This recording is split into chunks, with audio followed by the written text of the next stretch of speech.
But if there is anybody on the planet in the Bible that knows about creating his own disaster, it is David.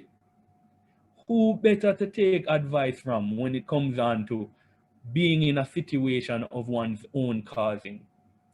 And what David is saying is that in these circumstances, when I called out to God, he exalted me. He brought me up out of these situations. And this is encouragement to us. Encouragement to us that not only should we cry out to God for help when we are in circumstances that we feel we haven't done anything about, we should also call out when we realize that we are the ones who have caused this, because God is still capable and willing to come to our assistance, to bring us up out of those circumstances. Moving on, any questions, any queries? Everybody following? All right, I'm going to take that silence as consent. Moving now to so the latter part of the verse.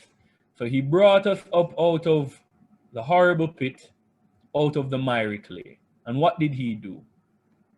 It says, and set my feet upon a rock and established my steps. So God did not just take David out of the negative situation, did not just take him out of the struggles that he was going through, he put him somewhere. Set here, the word means to rise, to rise. It is used causatively. Causatively means somebody is doing it to somebody else. So God set me. He caused me to arise. He raised me up. He caused me to stand. And as it says, set my feet. Where was I caused to stand? I was in the pit. I was in the miry clay. God took me up out of it, and he caused me to stand. But he didn't just cause me to stand. He provided a new location. It is not the miry clay anymore. It is not the horrible pit. The word upon a rock here, the word fella, a noun, and it means a craggy rock. What is a craggy rock, Stephen? That sounds an unusual word. So craggy, it's an adjective, and it speaks of a cliff or rock face, and it means steep or rugged. Steep or rugged. I wanted to focus on the steep there. When you think of the word steep, what comes to mind? Somebody tell me what comes to mind when you hear the word steep.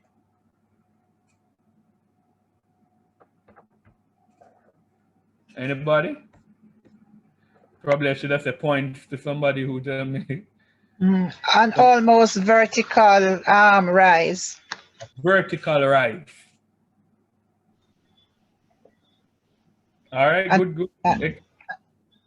Continue, go ahead, Zenda. I was just going to say, and very difficult to get up, but there are some strange goats that can actually move right up on the face of a cliff. Very steep, like that, very almost 90 degrees vertical, and they go right up on it. I don't know how they do it, but they eat salt from the face of the rock. All right. You touched on everything that I wanted to cover in that regard. Somebody else was saying something, I think? Yeah, steep, Stephen, steep. Steep. I'm asking you to tell me what steep means, Alan. Oh. Falling sharply. I think of danger. All right, so steep gives you the idea of falling sharply. Close to the edge, essentially. Steep, yeah. All right. Anybody else? All right. Good description. So that is, as I said, Sister N. Oh, Fayan, you want to say something? Yes, a slope. A slope. All right. So incline. Thank you. All right. So you guys covered exactly what I wanted to highlight in regards to the term steep. So the first thing is that it is high. It is elevated. It is above base ground or the plain. And the idea behind God placing us on this particular kind of rock speaks to him removing us far from the situation that we were in initially. God did not place David right beside the pit. God did not place David on the grass beside the miry clay. God placed him on a steep rock, far away from the circumstances that were besetting him initially. That is the kind of escape that God provides. It may come right before destruction, but it is the encompassing nature of the salvation and the assurance that it provides makes you far removed from danger when it occurs. God does not save in a half-baked measure. It's full salvation, full escape. You don't lose a hand in the attempt to get away. God places you far away from the danger in an elevated location. The pit was under the ground. Now David is not just on flat ground. David is up on the rock. And also, another part about steep is that it is difficult to get to. So when there are steep rocks, as Sister Ndala said, it is the goat them way of the skill foot can get to those crevices, but for the most part, we can't get there. It is a safe place. God put David in a place where his enemies would have difficulty getting to him. And one of the figurative meanings of a craggy rock is that it is a fortress or a stronghold. God doesn't just take us out of our situation and leave us in a vulnerable position. He places us in a fortress, in a stronghold. That is the type of rock that David is describing as being set upon. A rock where he doesn't have to worry. God doesn't take him out of one dangerous situation and fling him into another. Where he is now is protected. Where he is now is safe. And that is the kind of assurance that David is trying to share with us that comes through calling out to God and allowing him to lift us up. And after being set, having his feet set on the rock, David goes ahead to say that he established my steps. So establish here means to erect, i.e. to stand perpendicular. So perpendicular lines, if you remember math, are lines that run across from each other in, not necessarily up, they cut across each other in straight lines. So if you have a horizontal line and a vertical line, the vertical line is cutting across the horizontal line. That is what you call perpendicular lines. So think of a tent. When a tent is placed on the ground, there is usually a pole that is used to hold up the tent. That pole is perpendicular to the ground. So the ground runs flat, the pole goes up into the air. So it's perpendicular to the ground. And that is the kind of establishment. When something is perpendicular, then it is in its greatest, it has its greatest center of gravity when it stands perpendicular. When it moves to the left or to the right, it is not as stable as when it stands perpendicular. So that is the kind of establishment that David is speaking about. His feet aren't just on the rock. His feet are placed there sturdily, stably. And his steps are established. Seen a comment in the chat. Oh, Kirk says, "Matt seems to be following me everywhere I go." Maybe you need to stop and say hello, Kirk. Yes, it's 90 degrees. All right, so it says to make firm, stable, or secure. And steps here literally means a step and figuratively speaks to going. You're going about how you traverse day to day. So not only does David get taken out of the pit, not only does David get taken out of the miry clay, not only does David get set upon a rock, the way forward, the steps that David needs to be taking are made stable by God. So it's not like you're flung up on a cliff and you're like, God, as Alan said, it's steep, it's close to the edge, yet the fear of falling is there. No, God don't just leave you there. God now ensures that you have a stable, secure, and firm means to go about your way. But all of this is dependent on our willingness to halloo, our willingness to cry out to God, our willingness to wait patiently on Him and allow Him to work. The doubt and the worry that we spoke about, we said that some of the symptoms of bark bug are hesitation, unwillingness, and course correction. A lot of the times when we're in situations like these, we don't cry out to God. We try to make our own path. We try to do our own thing, and we end up in worse situations. To be elevated, to be set upon a rock, to be established, speaks to you have to patiently wait on God. It's difficult at times, especially when your brain is telling you that, boy, this is the best course of action. But as Christians, one of our responsibilities is faith.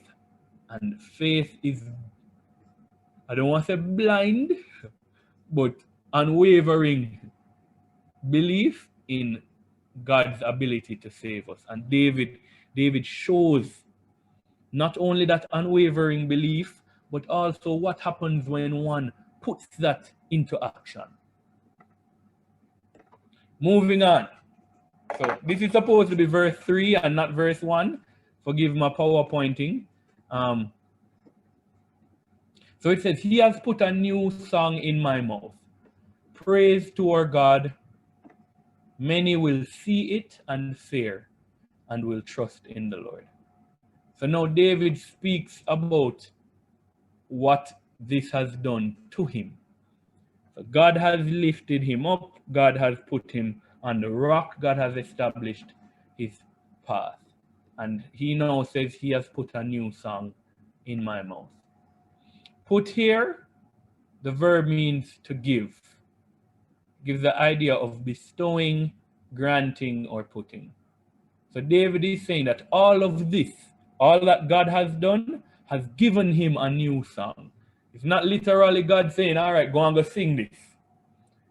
David is saying, as a result of this, I now have a song to sing. I have been given a song as a result of all the things that God has done for me. The new song. So he says, he doesn't just say a song. He says, he has put a new song. And the word new here, Chadash, it's an adjective and it means new, it means fresh, it means a new thing. I highlighted this one because I think one of the reasons we struggle with trusting and believing in God's willingness to save us or to give over the situation to God is that the salvation that God provides for us gets old so quickly. We don't look at it as new. We don't look at it as fresh. We don't think of it as a new thing. All right, God did this and it lasts for a short period of time and then it's old, it's stale. Where are the new songs that should be in our mouth when God has done something for us? If we don't sing it, if it doesn't feel fresh to us, then it's easy for us to quickly forget that God has done this for us. How long does the gratitude last? Is it even parallel to the crying out? We cry out for 10 days for the new job. When we get it, do we celebrate for 10 days? Do we even celebrate for one? we need to fully get to the place where we can look back and say, you know what, I don't have to worry because God is going to get me through. For us to really remember that we need to take the time, as Sister Smith had said, in the Thanksgiving. Thanksgiving reinforces the memory of what was done. It reinforces the feeling of gratitude that we had when we were elevated, when we were taken out of the situation. A lot of the times we get complacent, we forget how bewildered we were when we were struggling. We forget how relieved we felt when we were removed from the situation. And a lot of the times the reason we forget because we never really gave thanks after. We never really praised God afterwards. And that's one of the things that the Pillar of Providence is encouraging us to do. Focus on the after the deliverance, on my action after the deliverance. So David says a new fresh song. And the praise in my mouth. So a new song in my mouth. He says, praise to our God. And the praise here, the word is a noun. It speaks to a laudation, specifically a hymn. So lauding, praising, adoring God, especially in the form of song. And we all know that David wrote psalms, which are songs. So this one is particularly specific to him. So a lot of the praise that David is going to write about, when he says he put a new song in my mouth, he's not just speaking figuratively. This psalm right here is a new song in David's mouth as a result of what God has done for him. And sometimes that's what we need to do. We may not go write a song, but let us make our thanksgiving a little more tangible than just the thank you, God. Let us put something down. Let us take some action to memorialize what God has done for us so that we can draw for that memory when we're struggling again, where I can look back and say, boy, see this, Stephen? Last August, you did the ball about migraine headache. And you say, God, please, me have exam tomorrow. And when you wake up, no headache. How long do you remember that? Do you even remember the next time you have a headache? You say, boy, God, what me do? Make you have things that drill in my head that kill me off. No, I don't remember August when I was crying out and God provided relief. Memorialize through praise, through thanksgiving, so that when the situation occurs or a similar situation arises, we have that memory to draw from of God coming to our rescue, of God alleviating our circumstances. Kirk says in the chat, sometimes we have the entitlement mentality as it pertains to God and his providence. If my mom gives me dinner, I am happy, but you don't think it's strange. But if a stranger provides for us, we seem more grateful. Good point, Kirk. Good point. So it's almost like, boy, this is the responsibility of God. God is supposed to provide. God is supposed to take me out of these circumstances. So when God does it, then it's a regular thing. And it is sad that we have that mentality, especially when we only have that mentality in regards to the positive things. So it's only our Santa Claus mentality essentially. So God, give me things, give me things, give me things, and when He doesn't, then I am disinclined to be pleased with Him. So it says, praise to our God, and this part I think is very powerful. It says, many will see it and fear. So see here, the verb, it means to see, and it can be used literally and figuratively. Figuratively speaking is look at, well, literally speaking is look at, perceive, consider, inspect. David is saying that when I am praising you, when I have this new song in my mouth, many will see it. Many will look at it. Many will perceive it. Many will consider it. Many will inspect it. A lot of the times, people know when we're going through things. People know when we're struggling. People know that we are suffer.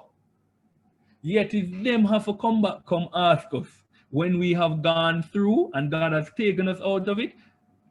How, Stephen, how that thing there go? Oh, you know, it gets started out. Why? Because they don't see the praise. They don't see the salvation that God brought me through in my behavior, in my action, in my song, the way they saw the suffering, the way they saw the struggle.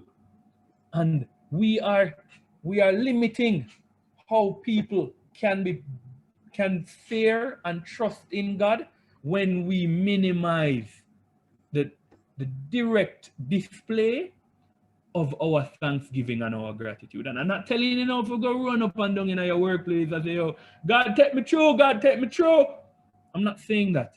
But if when we are downcast, it can clearly be seen in our body language and in our behavior. Why isn't it that when we are excited about what God has done for us, when we are excited about what he has brought us through, that isn't translated in our behavior? Why people don't see me sing a song and they must say, Stephen, oh, you're so bubbly. Oh, you're so excited today. I'm going to say, oh, say, I was praying for a job and God say, hold on, you not just get the job, you get benefits, you get travel miles. Any employee of mine that may be hearing that this is a coincidental situation. But yes, why isn't that visible in our behavior? Do people inspect? Do people look and say, boy, I know that Paula did I go through this? Oh, Paula so excited. Paula, what go on? Do people inspect? Do people consider what is making Rowan so excited today?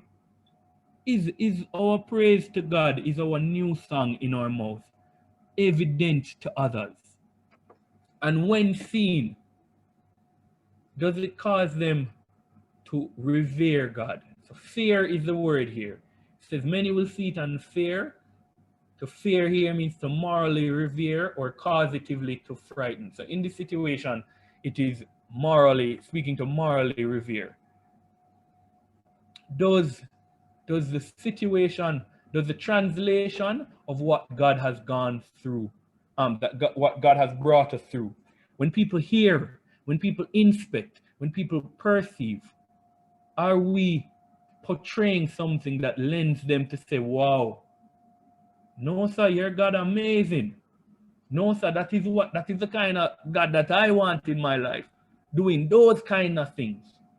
Is that what is portrayed? Or is it Brother Rowan, oh, that thing they're going, oh, it sorted itself out. And then they're like, okay, that's good to hear. Is that the message that we bring across? Are people seeing what God has brought us through and thinking that is we bring ourselves through it? Are people seeing it and thinking that, boy, is coincident? Because if that is the case, then we aren't getting the results that David provided when God put a new song in his mouth. And the language there is used because like that, to say that David says, I can't but sing because of what God has done, because of the amazingness of this deliverance. It's almost like him shoved the song in my mouth. How dare I not sing given what he has done? That is the mentality that we need to have. How dare I not sing? How dare I not praise because of what God has done? And if that is the mentality that we have, we don't have to proclaim it. We don't have to run around and advertise. People will see. People will see. And when they consider, when they inspect, they will recognize that, boy, the God that we serve is not a normal God. It's not a regular God. And that will lead to trust. And the word trust here, batak, if that's correctly pronounced, it means to hide for refuge. So another word that I had no idea what it meant So I had to go and look it up. And the word hie means to go to quickly, to hasten. So to hie for refuge literally means to go to quickly for refuge. When people see what God did for us when we were struggling, the trust that it will put in them is that they will run to God for refuge. They will hasten to God in their circumstances, because God has proven that when I was in mine, he could do this. This is another circumstance, and it may not be a direct translation from this verse itself, but as brothers and sisters in Christ, we need to let each other know the things that God is doing in our lives, so that when we are struggling and we can look to the testaments that our brothers, or testimonies that our brothers are and sisters are providing us with, it will encourage us to run to God. Not run to man, run to money, run to external sources, run to God. Why am I going to run to anybody else? And the proof of how God brings me through situations is right there in front of me in my brother or sister in Christ. But sadly, I was going through something and I'm no longer going through it. A lot of the times, that is how we know what the situation is. And I'm not saying that you have to put your business out there for everybody, but we can encourage one another. We can stir up one another to good works, to use the scripture. If we show to each other through our praise, through how we share what God has done for us, encourage one another to do the same when we are going through our own struggles. Run to God for refuge. Cry out to God for assistance, and he's attentive to our prayer. Any questions or queries before we move to our next passage? David, go ahead.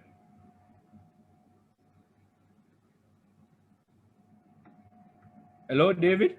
No, sorry, mistake, not me. Okay. All right. All right, as we move on, quick question, password.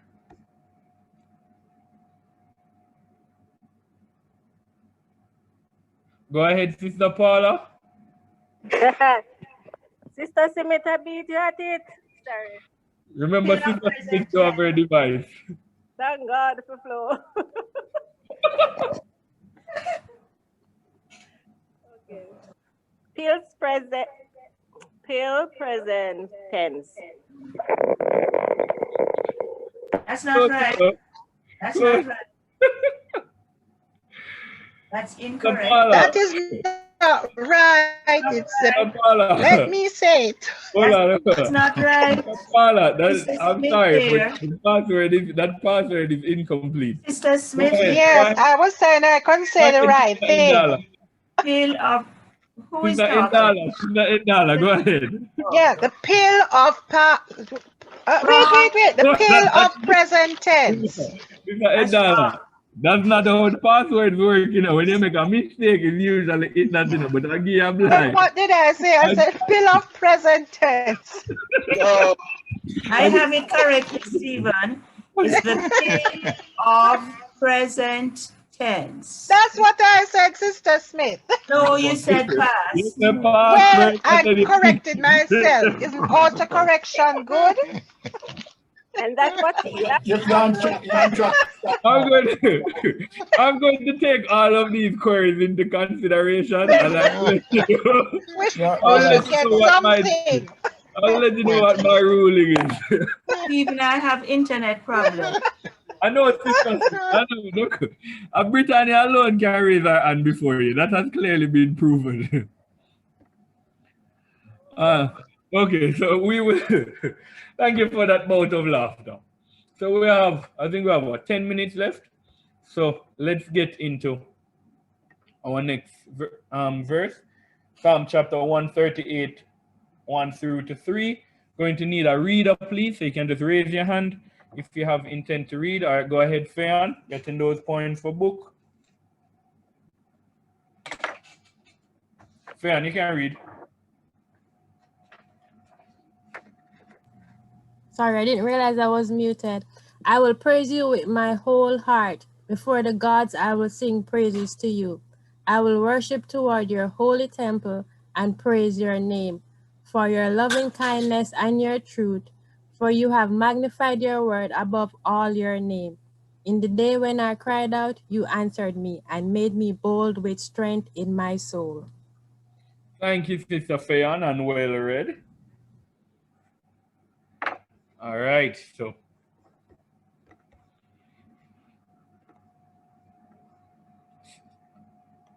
piggybacking on where we ended the last passage, in Psalm chapter 40, with the idea of praise. So David starts this passage speaking of praise. So he says, I will praise you with my whole heart. Before the gods, I will sing praises to you. Praise, yada, it's a verb. It means to use, i.e., hold out the hand. So especially to revere or worship with extended hands.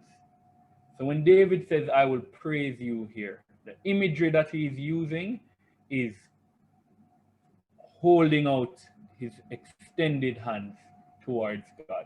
That's kind of praise. So in singing, in praying, in worship, his hands are extended towards God. He gives, so the praise there speaks to his physical expression of his physical sense, and then he goes on to give us an idea of what his emotional or mental state is like. And he says, with my whole heart. The word there for heart is leb. It means literally the heart, as in the organ that pumps blood. Figuratively speaking, it means the feelings, the will, and the intellect. Likewise, the center of everything. So heart can be, when referring to an individual, figuratively means the feelings, the will, and the intellect. And when referring to something, it usually means the center of everything. So the heart of the matter, the heart of the problem, usually means the center. But David here is speaking more to the figurative language of feelings, will, and intellect. And a lot of the times when we think of heart, when we use heart figuratively as human beings, we usually speak of feelings only. So the brain is usually where we would align our will and our intellect, whereas the heart is where we would look at feelings. But when David is speaking here and he refers to whole heart, the heart here is not just how he feels. It encompasses his will, it encompasses his intellect, his thoughts, his intelligence. And that is the core of David's praise. David is saying, I am extending my hands to you, God, and I am praising you with everything that is within me, with how I feel, with who I am, with what I think, with my thoughts, with my brain, with my intelligence. He says, before the gods, and gods here can mean lower entities that are believed to be gods by other individuals, or lords. So gods here doesn't necessarily have to mean gods, as in beings, immortal beings, but it can literally mean exalted individuals, men in power, in positions of power. It says, I will sing praises to you. And sing praises, the word is zamar, and it means to make music accompanied by the voice. And if we know David, we know that David played instruments. So he wasn't just a songwriter, psalm writer, but he was also a musician. The word here essentially breaks down to hence celebrate in song. So David will praise, use his hands, hold out his hands with his whole heart. and he will make music in celebration to God.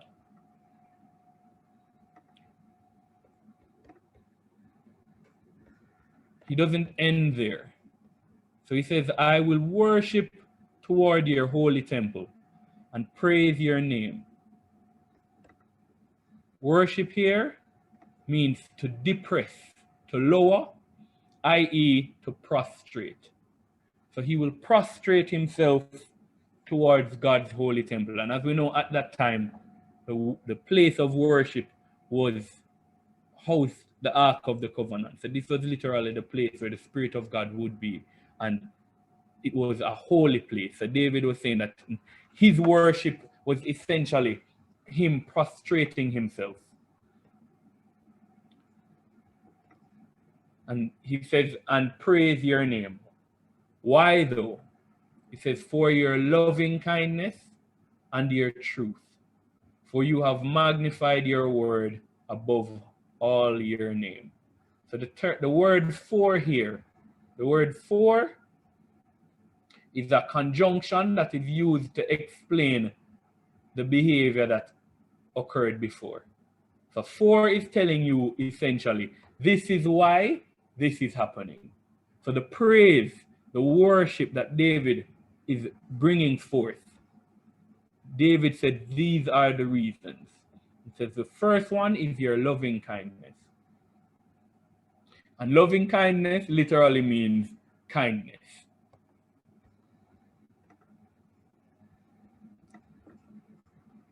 And it says your truth. The word for truth here is stability. And figuratively, it means certainty, truth, or trustworthiness. So when we think of the word truth as we usually use it, it doesn't give as clear a meaning as when you look at the Hebrew. Because what the truth here is trying to bring across is the idea of God not changing, of God being who he says he is, doing what he says he will do, of God being stable. That is, so God being kind and God being trustworthy are two of the reasons that David is establishing this praise and this worship. He goes on to say, for you have magnified your word above all your name.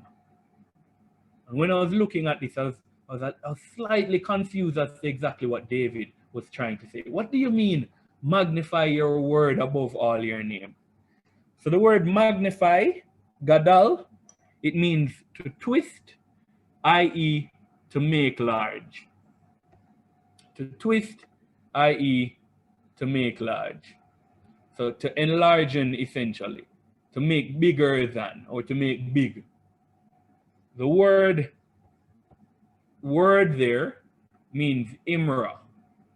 And is the word imra, and it means commandment, speech, or word. And the name here, Shem, means an appellation, a mark, or a title.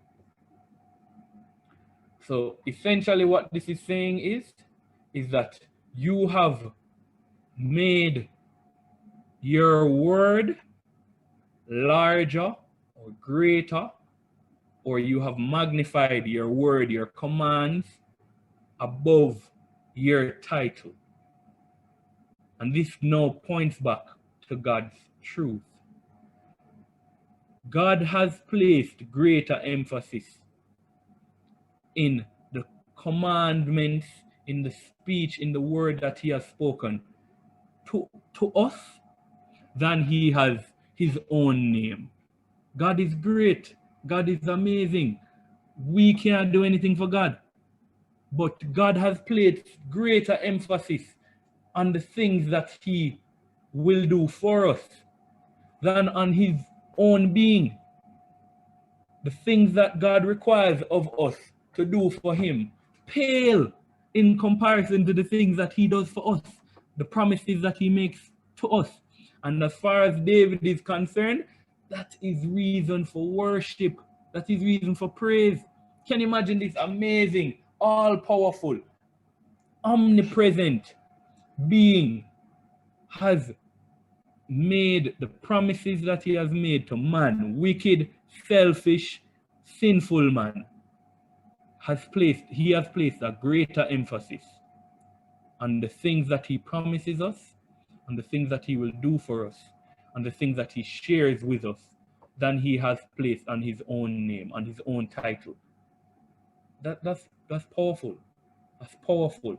And that encourages us. That encourages us to note that is how God interacts with us as humans. That is how God interacts with us as his children. He has placed greater weight on the things that he can do for us than on the things he requires for us to do for him, even though he is far more deserving of those things than we are deserving of his grace, of his mercy, of his word.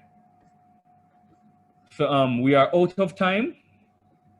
So we're going to stop here for today. The password for next week, for Sunday, sorry, please next week, make sure that you get it down correctly, is the pill of past providence. Don't leave out the of now, Paula. Pill of past providence. All right, thank you for your participation. Thank you for listening. I hope that we all learned something together today and that we will be ready and raring to go for next class.